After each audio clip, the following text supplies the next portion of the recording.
You're under every hair post asking, please, what do you use for your hair? Leave your hair, keep that scissors, leave your hair. Do you even know your hair porosity? Do you even know your hair type? Hi guys, welcome and welcome back to the channel. My name is Caroline, and if today is your first time tuning in, hi, thank you for stopping by. Please do not make it your last. Today I'm going to be sharing with you, as the title have suggested, the reason why it looks like your hair is not growing, or rather the reason your hair is not growing. Because I know how painful it can get when you put in time and resources and effort into growing your hair and it looks like it's not going anywhere. It just stood still for a very long time. I know, and that is why I am here. While talking about hair growth, it is important to note that an average human hair grows about 0.5 inch per month. While it is faster in some people, it is also slower in some others. The reasons why your hair doesn't look like it's growing, or the reasons why your hair is not growing, can be natural or not. And when I'm talking about natural, I'm talking about age, genetics. The part I am going to be focusing more on today is the part that is not natural.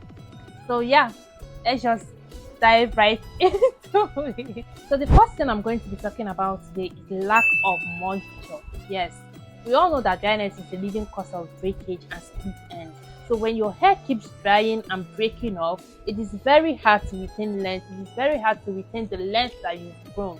So yeah, you have to keep moisturizing your hair. You have to keep feeding your hair. Like, your hair needs water. We all need water. Treat your hair like you treat a plant. Feed it water, give it good food, buy good hair butter, moisturize, oil your scalp, and yeah, you'll be good. The second thing I'm going to be talking about today is constantly trimming your ends. Yes, I know we constantly preach trim off dead ends, trim off damaged ends, but you don't need to do it every time. You don't need to do it every month. It is not necessary.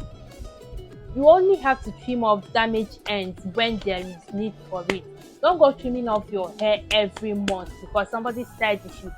They said you should trim off dead ends, not trim off your hair. How are you going to retain length when you keep trimming off everything every month? How? Stop it. Trim only when you need to. Trim only when you have damaged ends. Trim just only when you need to. Leave your hair. Keep that scissors. Leave your hair.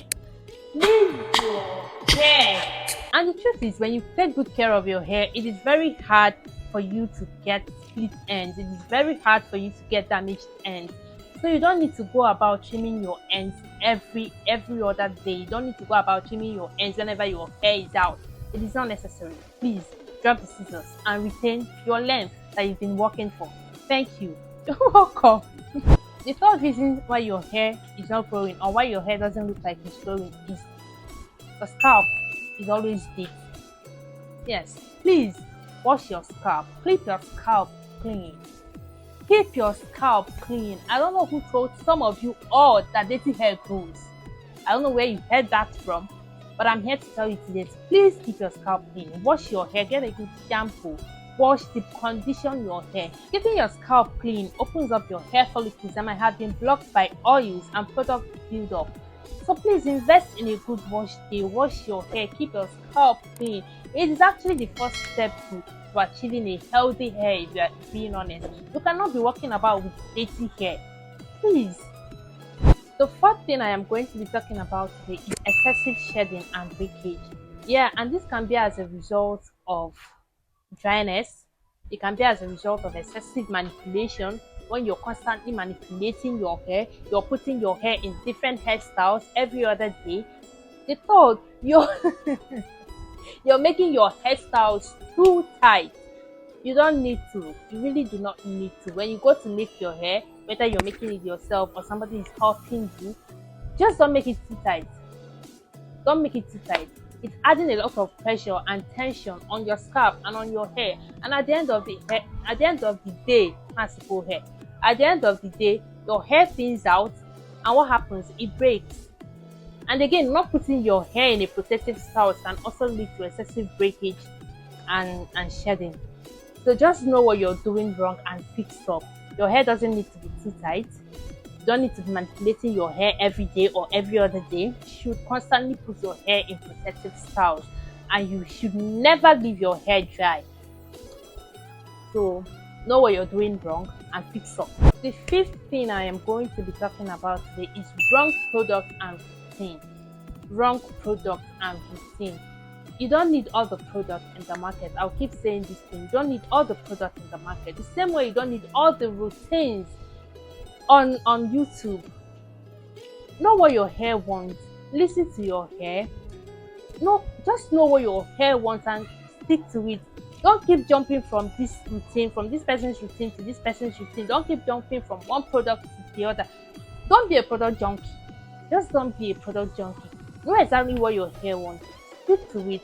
Feed it constantly. Stick to a healthy routine. Do you even know your hair porosity? Do you even know your hair type? Or you're under every hair post asking, please, what do you use for your hair? Please, what routine do you use? You yourself, what do you use?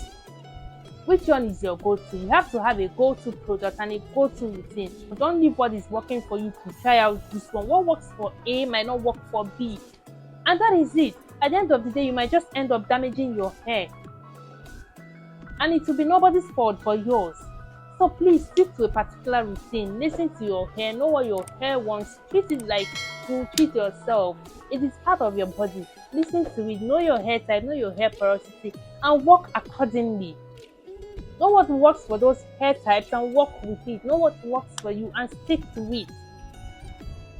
If you keep up with these things, I doubt you'll be confused on why your hair is not. I doubt your hair would even stop growing. Another reason why your hair might not be growing or why your hair has stopped growing is overexposure to heat. Overexposure to heat. You don't need to always hot comb your hair.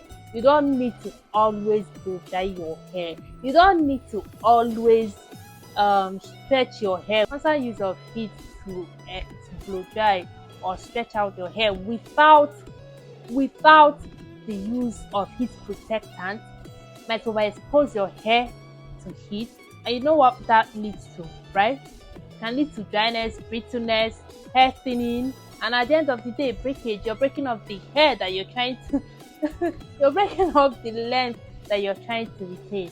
So please, if you must use heat on your hair, make sure to make use of a heat protectant.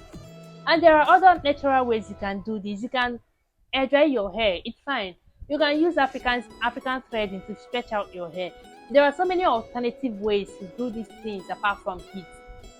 Except it is very urgent that you need to, then it's okay.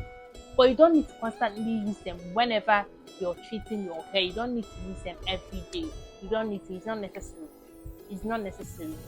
So if you can, use other alternative ways and let your hair breathe. Let your hair breathe. I'm shouting now because I need some of you all to understand that you don't need heat every time. Your hair does not need it. Your hair does not need it.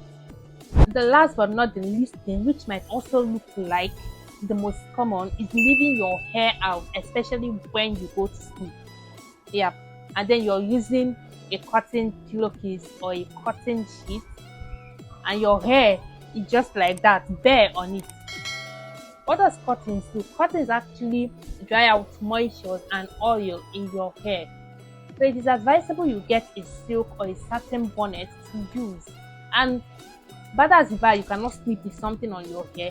Fine, get a silk sheet and get a silk pillowcase or a satin, whatever works for you, but not cotton. Just protect your hair while you sleep. Stop leaving it out. Stop leaving it out on that cotton sheet or that cotton pillowcase. Wear a satin bonnet or a scarf. If you cannot wear a bonnet, you can get a satin scarf or a silk scarf. Either of these will work just fine for your hair.